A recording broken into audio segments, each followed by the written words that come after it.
Red Wings lose 6-5 in the shootout to the Tampa Bay Lightning.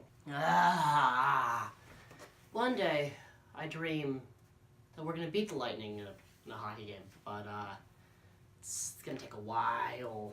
So this game is part of what I like to call Judgment Week, between Colorado, Tampa, Toronto. This week could determine how legitimate our shots of actually contending for a playoff spot is. And so far, I have mixed reviews. So let me just go through the goals, and then I'll tell you what I think these past two games have signified, and why Toronto is going to be interesting.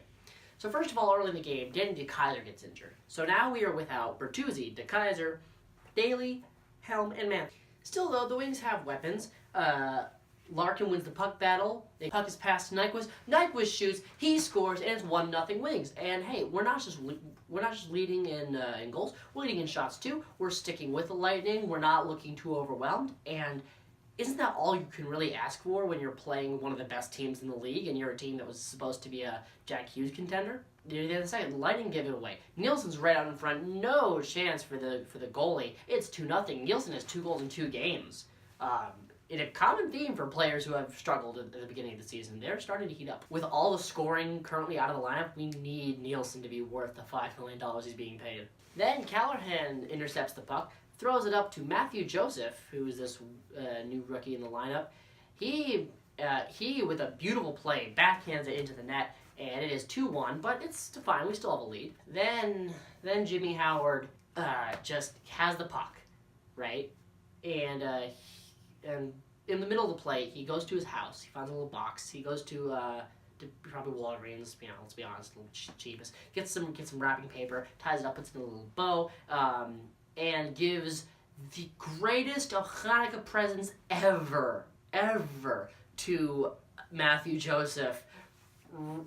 Just throws the puck and puts it. He puts it into the empty net. And it's 2-2, and we've given up a 2-goal lead. But that's fine, it's just a 2-goal lead. Happens all the time in the NHL these days. And we still have weapons on this team. We're in the Lightning zone. Nyquist has the puck. Mickey yells, shoot it. He listens to him.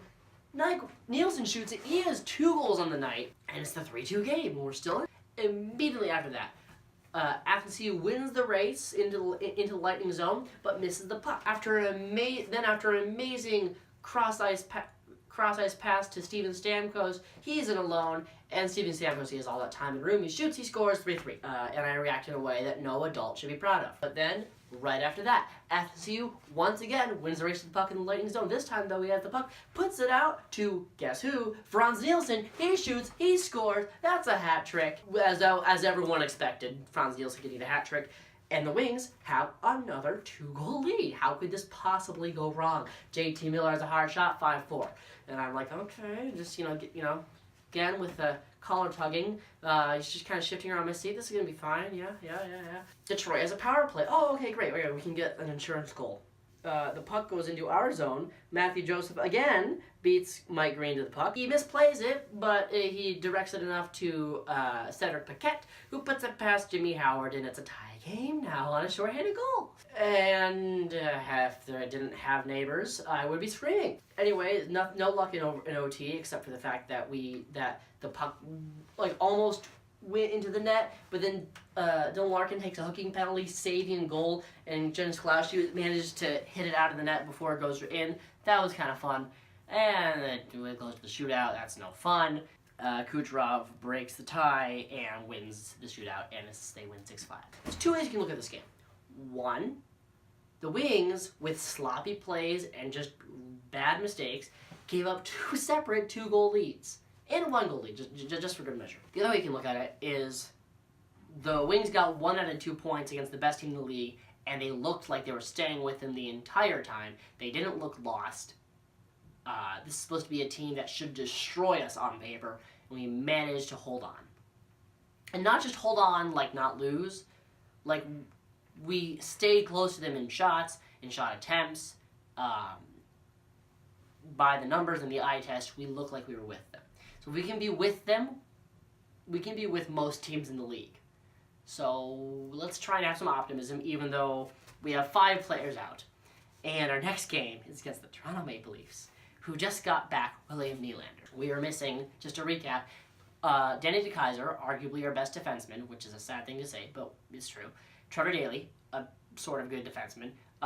Anthony Mantha, Tyler Bertuzzi, who's been our best scorer as of late, and Darren Helm. And we're playing a team that just got William Nylander, who's already been the best team in the league. They're 20-8. But them getting William Nylander back, it's not, them getting William Nylander back, it's okay. Because, well, it's a pretty good deal for Toronto. Let's talk about how incredible Dylan Larkin's contract is. William Nylander, who projects to be an amazing player, but for the past couple seasons has been producing around Dylan Larkin money, is making 7.5 in literal dollars and 6.9 against the cap. That's nice for both him and the Leafs, if you know what I mean. But it's incredible for the Wings. We have Dylan Larkin, the future captain, who has been the guy who can skate like a god. He's locked up for $6 million for the next 4 years. I think 4 years. That is a great deal. I don't even begrudge. I don't even think Toronto did that bad. But Ken Holland, despite him not giving great contracts to a lot of guys, that was a beautiful contract to Dylan Larkin. And to be fair, Anthony Mantha and Athanasiou on cheap bridge deals, we might, by the time we're good, we'll have cap space to work around with. So just for the future, we're looking good. For the current game, though, on our hands against Toronto, it might be ugly, but maybe Toronto's thinking that, and they're not going to play well, and we're going to surprise them. So, I've been Jacob. This might be ugly, but I'll see you after the game against Toronto.